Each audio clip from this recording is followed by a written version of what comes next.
আপনারা জানেন 12 তারিখ হনুমান জয়ন্তী রয়েছে। হনুমান জয়ন্তী উপলক্ষে আদালত অনুমতি দিল মিছিল করার। যে মিছিলের জন্য আবেদন জানানো হয়েছিল আদালতের কাছে, তার অনুমতি দেওয়া হয়েছে। বিজেপিকে অনুমতি দিয়েছে আদালত। কলকাতা হাইকোর্ট কলেজ স্ট্রিটে হনুমান মন্দির থেকে হরিঘোষ হনুমান মন্দির পর্যন্ত এই মিছিল করা যাবে। হনুমান জন্মোৎসব উদযাপন সমিতিকে অনুমতি দিয়েছে আদালত। বিকেল 5টা থেকে রাত 8টা পর্যন্ত এই মিছিলের অনুমতি। তবে ডিজে ব্যবহার করা যাবে না, ধাতুর অস্ত্র প্রদর্শন করা যাবে না, পিভিসি দিয়ে তৈরি প্রতীকী অস্ত্র ব্যবহার করা যাবে, 5টি মাইক্রোফোন ব্যবহার করা যাবে, 4টি করে বাইক এবং গাড়ি ব্যবহার করা যাবে। 200 থেকে 250 জন ব্যক্তি থাকতে পারবেন নির্দেশ দিয়েছেন বিচারপতি তীর্থঙ্কর ঘোষ। উপস্থিত থাকতে পারবেন শুভেন্দু অধিকারী।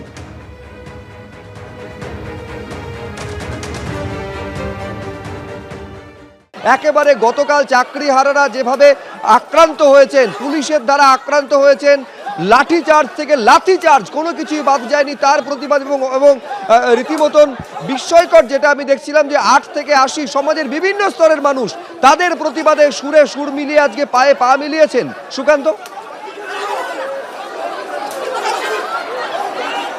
একেবারে দেখো, যারা চাকরি হারিয়েছেন সুপ্রিম কোর্টের নির্দেশে তারা তো আজকে ছিলেনই রাজপথে, তার পাশাপাশি তাদের আহ্বানে ডাক দিয়ে আরজিকর কাণ্ডের সময় যারা রাস্তায় নেমেছিলেন সেই সুধী সমাজ, বিশিষ্টজন এবং জুনিয়র ডাক্তাররা পর্যন্ত আজকে কিন্তু প্রতিবাদে হেঁটেছেন। এবং আজকে যে সময় মিছিল শুরু হয়েছিল একেবারে গরম, প্রবল গরমের মধ্যে মাথায় ছাতা দিয়ে তারা কিন্তু রাস্তায় নেমেছিলেন এবং সুদীর্ঘ প্রায় 8 কিলোমিটার রাস্তা 1.5 ঘন্টা ধরে তারা শিয়ালদা থেকে ধর্মতলাতে আসেন।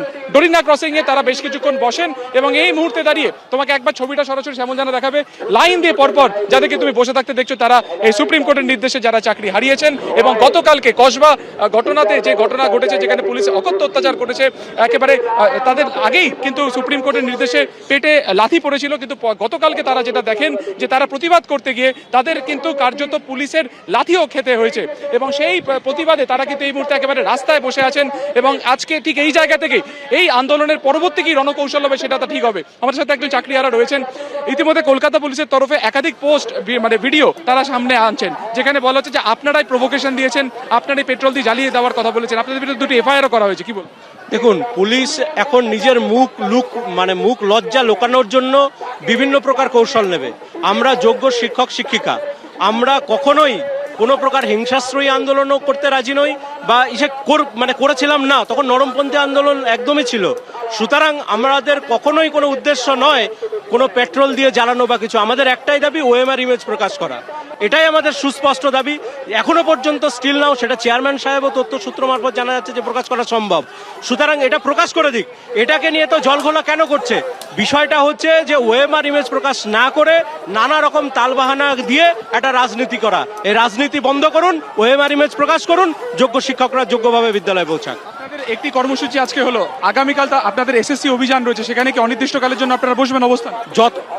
তথ্য সূত্র মারফত আপনারা মিডিয়াতে জানতে পেরেছেন যে ওএমআর ইমেজ ওদের কাছে আছে, অথচ প্রকাশ করছে না। যত সময় না পর্যন্ত এই ওএমআর ইমেজ প্রকাশ করছে আমরা কিন্তু ওখানে অবস্থান করব। দরকার হলে আমরা নিজের প্রাণ দিতে প্রস্তুত। তারা ছাড়বেন না যতক্ষণ না পর্যন্ত ওএমআর প্রকাশ করা হচ্ছে। সরাসরি তাদের এই দুর্ভোগের জন্য স্কুল সার্ভিস কমিশনকে দায়ী করছেন চাকরিহারা যোগ্য শিক্ষকরা।